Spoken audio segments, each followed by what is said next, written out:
4 वेद, बराबर, 6 दर्शन, गीता और रामायण, ये इतना ग्रंथ है। उसी का लोग व्याख्या करते हैं, वहाँ वो लिखा गया, वहाँ वो लिखा है, लेकिन मूल का जवाब कौन देगा? वो देगा स्वर्वेद, सदगुरु, बराबर। अब कबीर साहब ने कहा अक्षर एक पुरुष है, निरंजन की डार, त्रिदेवा शाखा भया, पात भया संसार। अब एक वृक्ष हम देखते हैं, उसका पत्ती ऊपर है, लेकिन जो आध्यात्मिक वृक्ष है उसका जड़ जो है ऊपर है, बराबर। जो आध्यात्मिक जड़ पेड़ है उसका जड़ ऊपर है, बराबर। उसी को ऋषियों ने कहा है ब्रह्मांड। गले के ऊपर ब्रह्मांड कहते हैं, नीचे पिंड, बराबर। इसलिए बोले अक्षर एक पुरुष है, निरंजन की डार, जो पेड़ का डार है ना उसको काल निरंजन बोले। त्रिदेवा शाखा भया, ब्रह्मा विष्णु महेश, उसको डार बोल रहे हैं। पात भया संसार, ये नहीं कि पेड़ की पत्ती गिर रहा है फिर लग रहा है, संसार का चक्र ऐसे चल रहा है, जन्म मृत्यु के घेरे में घूम रहा है, बराबर। बार बार जन्म ले रहा है, बार बार मर रहा है, बराबर। का संत कहते हैं कि आत्मा अजर अमर अविनाशी है। आत्मा मरती नहीं है, सभी को पता है, लेकिन वो अनेक शरीर में जाके धारण करती है, अनेक योनियों में भ्रमण करती है, बराबर। इसलिए संत कहते हैं कि 184 भोग थे, पोपर अटकाए आए, अपनी पासा ना पड़े फिर 84 लाख योनि भटकने के बाद मनुष्य का शरीर मिलता है। क्यों मिलता है? ईश्वर ने कहा बड़े भाग्य से मिलता है। उसी भाग्य का वर्णन रामायण गोस्वामी जी किए हैं कि बड़े भाग्य मानुष तन पावा, असुर दुर्लभ सद ग्रंथ न पावा। सुर दुर्लभ है, देव दुर्लभ, ये देव दुर्लभ शरीर हमको मिला है। किस लिए मिला है? 4 पुरुषार्थ प्राप्त करने के लिए, धर्म अर्थ काम और मोक्ष, बराबर। इसे धर्म अर्थ काम, आपका काम सारा पूरा हो गया, आप निवृत्त हो गए हो, आप रिटायर हो गए हो, अब आपको क्या तैयारी करना है? मोक्ष, बराबर। वो कैसे तैयार, उसका हमको ज्ञान ही नहीं मिला है, उसका हम कैसे तैयारी करेंगे? उसके लिए मोक्ष किसको चाहिए? आत्मा को चाहिए, न उसको आना पड़े न जाना पड़े, बराबर। वो ज्ञान कौन देगा? सदगुरु, जिसके विषय में रामायण गोस्वामी जी ने कहा कि जीव का कर्णधार कौन है। पहले वर्णन कर नावा दुर्लभ काज सुलभ करी, बहुत दुर्लभ काम है। इस संसार सागर से मनुष्य जो शरीर धारण किया है उसके संसार से पार करना बहुत दुर्लभ काम।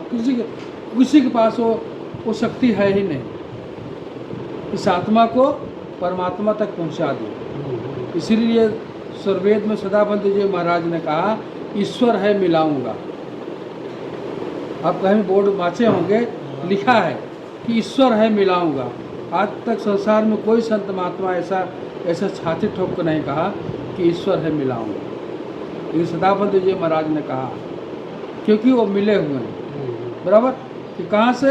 वो कहते हैं ये अपना मुल्क नहीं है, इसको कहते हैं संत लोग मृत्यु लोग, यहाँ से जाना है सबको। लेकिन हमारा लोग कौन सा? अमर लोग। इसलिए कहते हैं आत्मा अजर अमर अविनाशी, तो भूल करके आ गई है संसार में।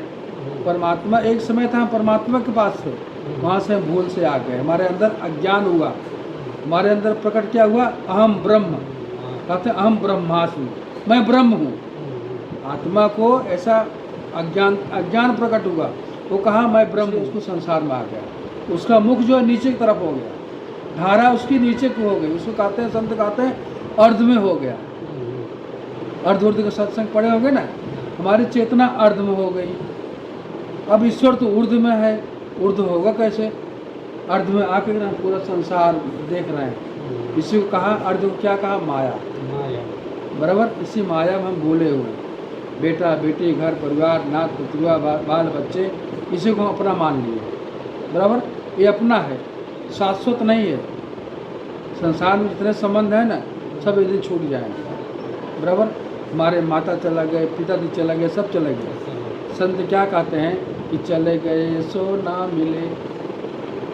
हमारे माता पिता हमारे सामने गए ना, बराबर, उनके बारे में क्या कहा कि चले गए सो ना मिले, किससे पूछूं बात, माता पिता सुत बांधवा, झूठा सबसे गात। गात बोले झूठा नाता। अब तो चले गए हमारे माता पिता, अब उससे मैं क्या पूछूं आप कहाँ गए हो। बराबर, वो तो हमको बतलाने के लिए आए नहीं।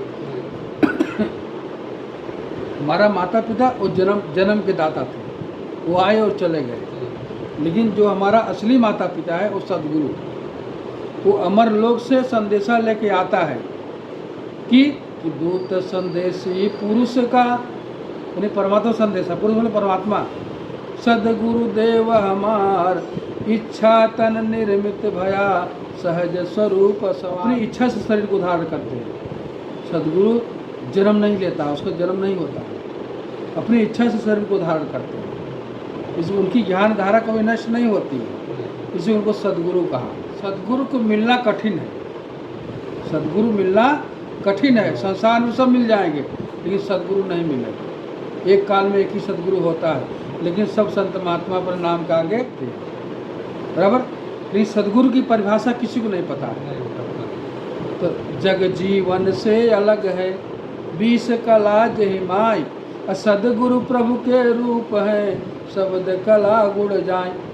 कहते हैं राम को 12 कला थी, कृष्ण को 16 कला थी, सदगुरु को 20 कला।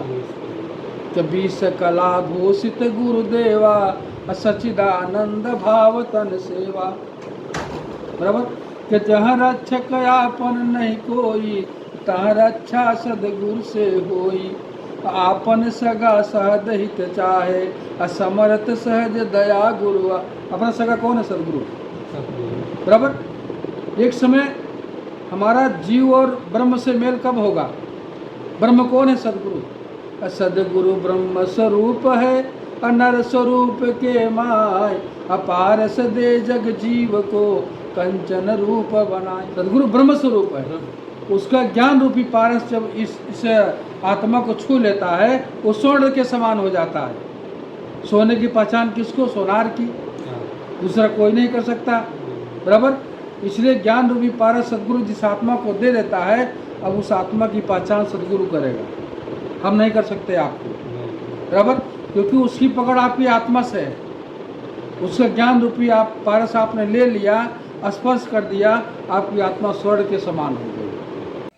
આગળના વિડીયો જોવા માટે આ ચેનલને આ રીતે સબસ્ક્રાઈબ કરો અને બેલ આઇકન પર દબાવો।